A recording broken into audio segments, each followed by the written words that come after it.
Distinguished guests, ladies and gentlemen, dear friends, I'm very honored to be able to share with you a topic that I'm very passionate about, which is children's literature in pre-modern China. And this is actually going to be one of the subjects in the new BA program. Children's literature, these texts, was a specific, unique genre designed for the first stages of education in pre-modern China. Because they were educational texts, they were intricately connected with the traditional educational philosophy. So the very first question that I'd like to address is, what were the aims of education at that time? Now, the most direct statement of these educational aims comes from the practice of the mean in the opening passage. And it talks about how education is essentially cultivating the way. Cultivating the way means that we try to follow our innate nature, recover this innate nature. And this innate nature is actually imparted by the ultimate reality. In other words, education is about realizing our innate potential, recovering our innate nature. But it's not simply about us. It's actually about helping everyone or things fulfill their potential too, because the way, what it means is that it's a natural order in which all things, events, and people flourish. So it's a way of creating a flourishing throughout the world. So education is very holistic when you think of the traditional philosophies. Now, you can see, of course, that this education has equal parts in terms of nature and nurture. So both nature and nurture play a very vital role. And that leads us to a very common metaphor that's used to describe education in Chinese writings. This one comes from one of the earliest Chinese essays on education in the Records of Ritual, which talks about how it's like a piece of raw jade. This raw jade needs to be cut and polished before it realizes its worth as a sacred vessel or a valuable gemstone. And similarly, us as humans, we have this innate greatness, this innate goodness, but we require education to fully realize it. So that's this idea of nature, this utmost goodness that we have inside of us, but the need for nurture as well. And this was also very inherent in childhood education. So one of the underlying principles throughout Chinese history in terms of elementary education comes from the changes, in which it talks about how we need to nourish the correct nature of young children. And this correct nature is none other than the innate nature, or this innate potential that the provost also mentioned. If we are able to realize this, then we become a sage. So childhood education was very much a part of the entire educational journey and this idea of cultivating the way. Now, the next question is, yes, we understand the aim, but how do we do this? How does the nourishing, how does the cultivating occur? Well, actually, education of young children, this topic of research actually stretches back to as early as the 2nd century in China. And it occurred because the early Han Dynasty rulers were trying to learn the lessons from the Qing dynasty. So what happened was that Qin Shi Huang, the first emperor of the Qing dynasty, he conquered the other states and united China, creating the first Chinese empire. However, his dynasty collapsed after nearly 15 years. The next dynasty, the Han Dynasty rulers, wanted to learn from his mistakes. And as they thought about, what were the causes of the rises and collapses of dynasties, they came back to this idea of the attributes of the ruler, how to create the best ruler. Court advisors then increasingly turned to the importance of educating the princes, such that the princes would eventually become wise and benevolent sovereigns who could preserve the imperial power. So the search for the point at which an individual's character was formed, this character was very important because they believed that it would determine future good fortune or misfortune, not just for the individual, but if this individual was a ruler, that would mean good fortune or misfortune for the state. The search increasingly turned to younger and younger years and into childhood. And so that's when they started thinking more about childhood education. So at this period in time in the Han Dynasty, there were mainly 3 views on childhood education. And these are detailed in Anne Kinney's text, seminal text on Chinese views of childhood.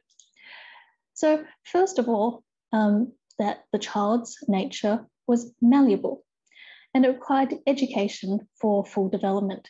Now that's what we talked about before, the need for education.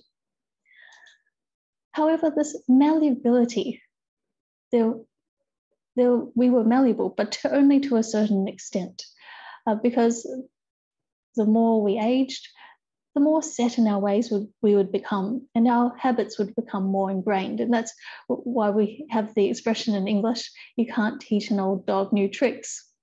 And therefore, the early Chinese also identified that the phase of nurture was limited. This led to the 3rd view, which was that education needed to start as early as possible. And they started in this time talking about even education of the child in the womb, prenatal education, because they believed, and as science tells us today, early impressions last. So the Emperor Wen of the Han Dynasty, who's pictured here, was advised by his court official, Jia Yi, who quoted Confucius, saying that habits formed in childhood become like second nature. They're so ingrained, we just do it instinctively. And this particular quote is recorded not just in Jia Yi's new writings, it's also recorded in the history of the former Han. So these 3 ideas or views of childhood education were sanctioned by the Han Dynasty government and would become the mainstay for childhood education in the East. These 3 views were actually the main principles underlying the compilation of children's literature. So here is a modern day compilation or anthology of children's primers called Becoming a Sage. Essentially, the most popular sort of titles of these primers in the past. But as we'll look at later, authors of these texts, parents, educators, were really keen that education began as soon as possible. And when we talk about education, we have to remember we're talking about cultivating the way. So it wasn't simply reading and writing. So they wanted to start it as soon as possible so that children could get a good start to life. So whilst the children read these texts, not only did they learn how to read and write, but also they learned about culture, history, values, philosophy, historical figures, etc. Now, it's interesting because the content of these primers is actually no different from what the children would later read, the actual classics, historical texts, and other literary works. But it was just packaged differently. Now, what do I mean by this? Let me give you an example. I remember when I was 8 years old, my parents bought the Encyclopedia Britannica. And I remember coming home from school and seeing that almost one wall of the study room was full of these black, thick volumes of the encyclopedia. Now, this was in those days before the Encyclopedia Britannica could be bought on CD or internet. So they bought the paper version. Now, they were told that if they bought the Britannica, they could also get the Children's Britannica at a discount price. So they bought that too. And I remember the Children's Britannica, I was immediately drawn to it. It was red. Also, it only took up 2 shelves and was much thinner and smaller. And so I started with reading the Children's Britannica. The entries were much smaller. The language was simpler. But the great thing was that all of the important facts were there. So you weren't missing out on too much. And that's exactly how these traditional primers are, in the sense that they provide the essence of traditional learning. The other thing that they do really well is that it's not just educational, it's also entertaining, because yes, the vocabulary is simpler, the sentences are shorter, but they also rhyme, and it makes it really readable. So in the world history of children's literature, there's often a dichotomy between books that are educational and books that are entertaining. But the ancient compilers, they struck a balance in creating entertaining and also educational texts.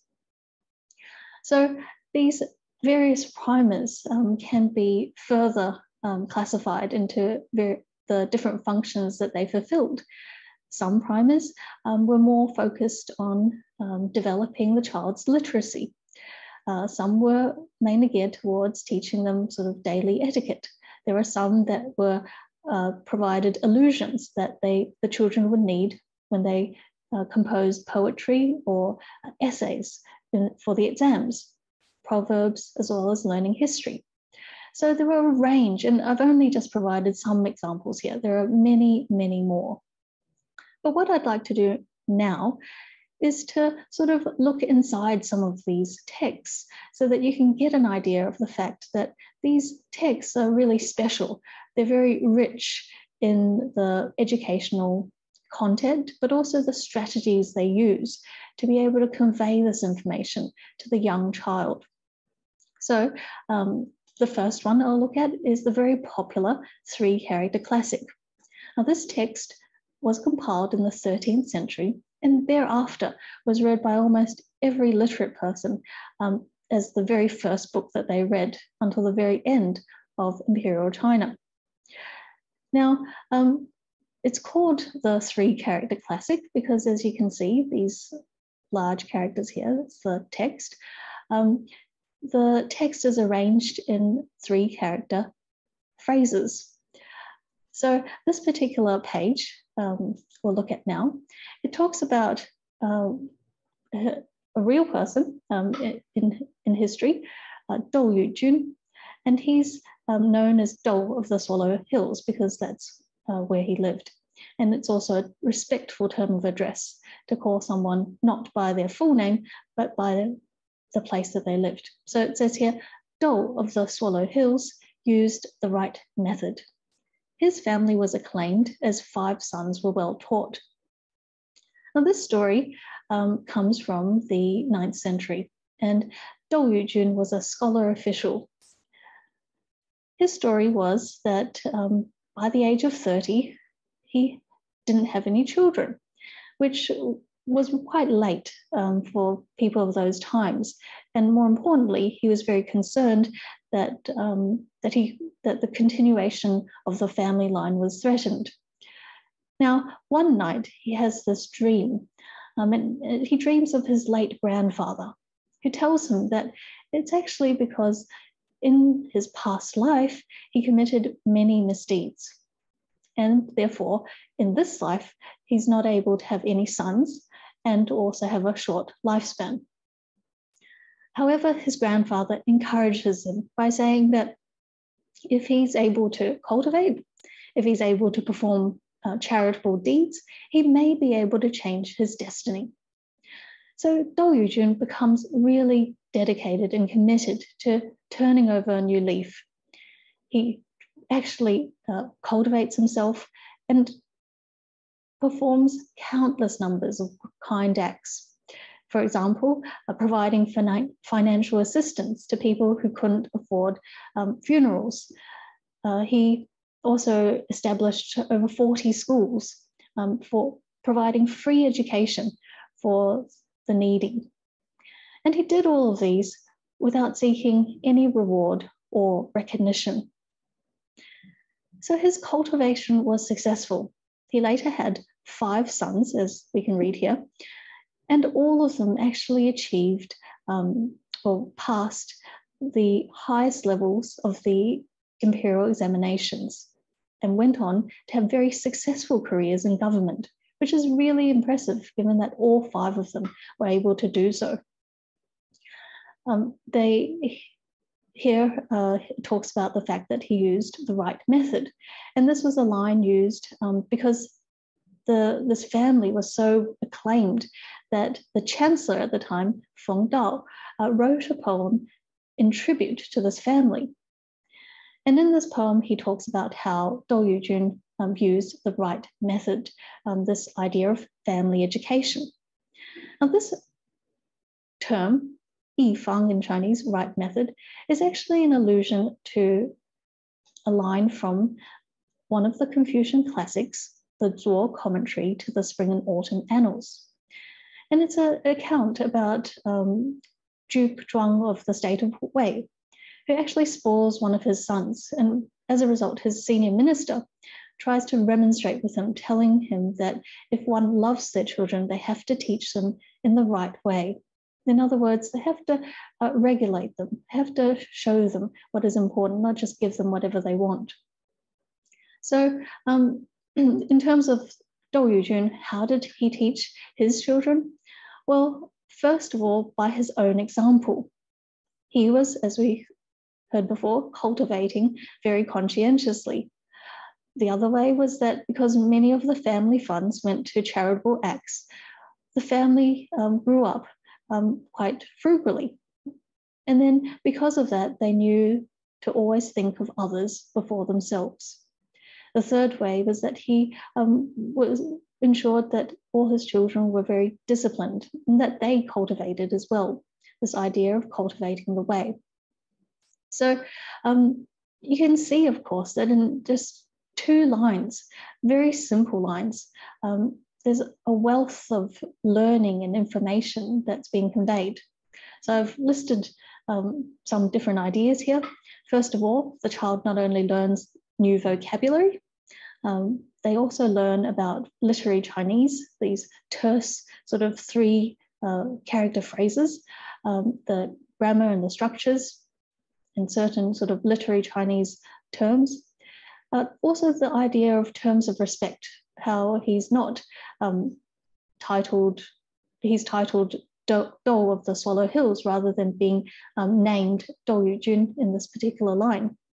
We hear about Dou and his background, but also there are a number of literary links. So his story is found in the historical records. We also learn about Feng Dao's poem and then the Zuo commentary as well. But on top of all of this sort of, you could say, literary and linguistic learning, the children also learn about values, like the parent and child relationship. What's the role of the parent? Yes, the parent is meant to be compassionate, but the parent has to also teach the child and show them the right way. So if your parents might seem harsh sometimes, well, actually, maybe they are trying to tell you what's right and what's wrong. So this is very valuable educational philosophy that the children also learn through these 2 simple lines. So that's just, 2 lines from the 3-character classic. Let's now turn to the ritual etiquette primers. And there are many, but I've just picked out 2, Guidelines for Being a Good Person and Essentials of Daily Etiquette. The Guidelines for Being a Good Person was compiled in around 17th century. It was very popular.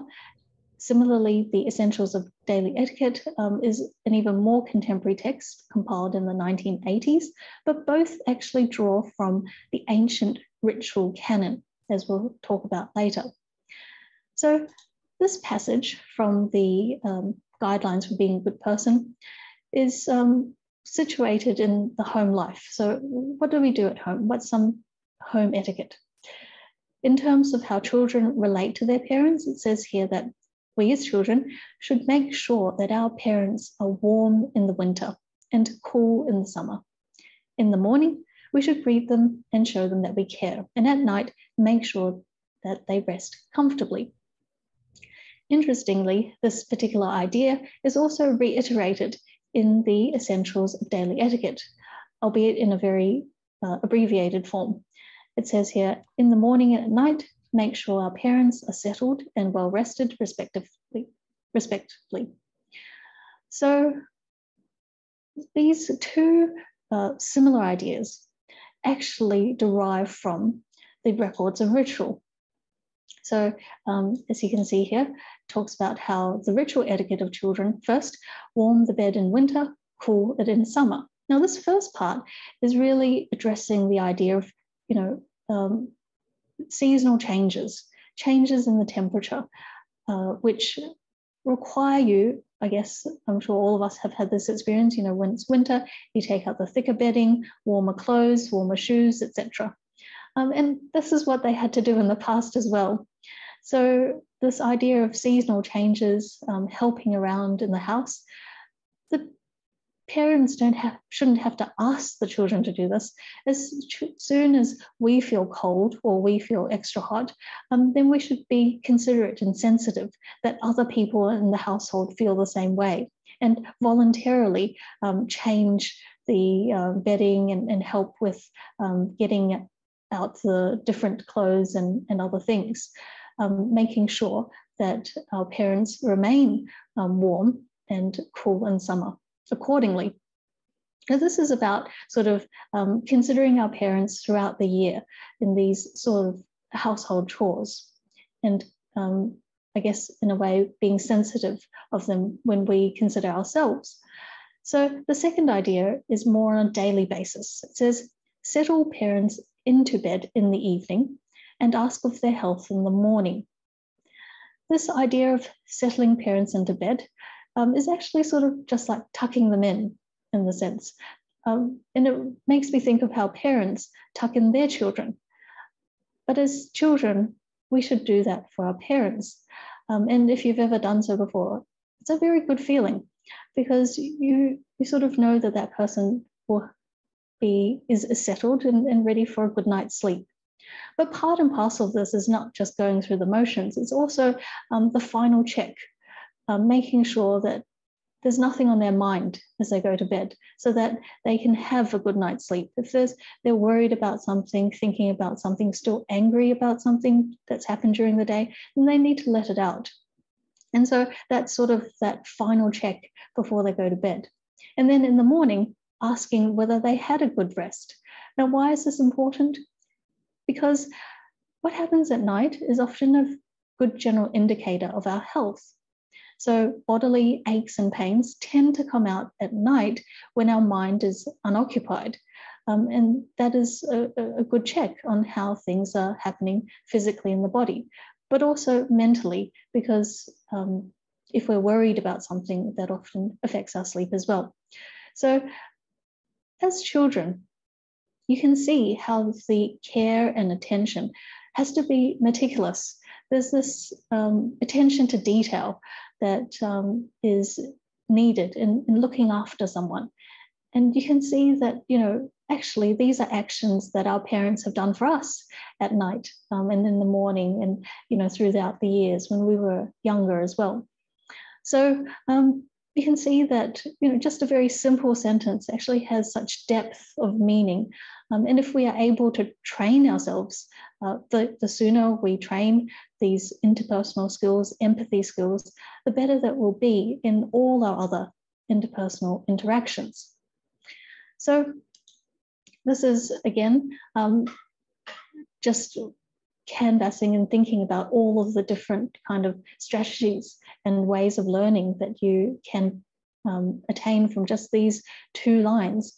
First of all, vocabulary.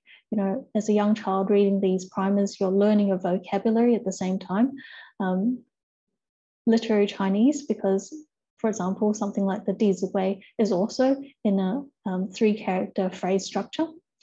Then there's the literary links. So it wasn't made up. It was actually something that was taken from the actual classics. And then more importantly, these values. So what is expected in the parent-child relationship? And what does family reverence actually mean? How does a child show this? So these are the values that the child takes away from just 2 lines. And then more importantly, after understanding this, applying it in one's daily life. So the ritual etiquette kind of primers were more applied in the sense that you could actually read it and do it. And the final primer that I'd like to share with you is this one from around the 17th century as well, called The Treasury of Elementary Learning. This particular text is much more voluminous. Essentially, it's a collection of literary allusions, and it was used so that children would be more acquainted with this, so that they would be able to write poetry and essays later during their exams. So we'll look at 2 very common idioms that are even used today. The first is casting away brick to attract jade. Now, we call these sort of idioms because they are used today in the sort of 4-character expression, but actually they're classical allusions because they actually allude to stories or people in the past. So this story is about, it comes from the 9th century, and it's about 2 poets. So one who's more sort of, who doesn't have much of a reputation, Chang Jian, and he finds out that Zhao Bu, who's a much more renowned poet, is coming to visit a nearby temple. So what he does is he visits the temple first, and he writes the first few lines of a poem, knowing that when the better poet comes along, he's sure to finish it off. And that's exactly what happens. So people refer to Chao Jian, the first poet's actions, as casting away brick to attract jade. So this brick represents the idea of one's own sort of poor abilities, and sort of using these abilities to appeal or attract to people with more valuable contributions.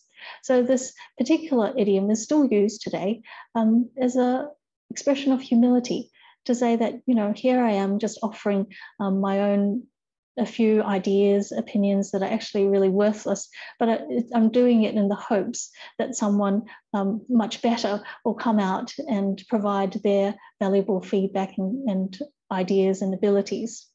So this particular idiom is very interesting. Now, the second one, buying the casket and returning the pearls, is an allusion from Master Han Fei, this particular text.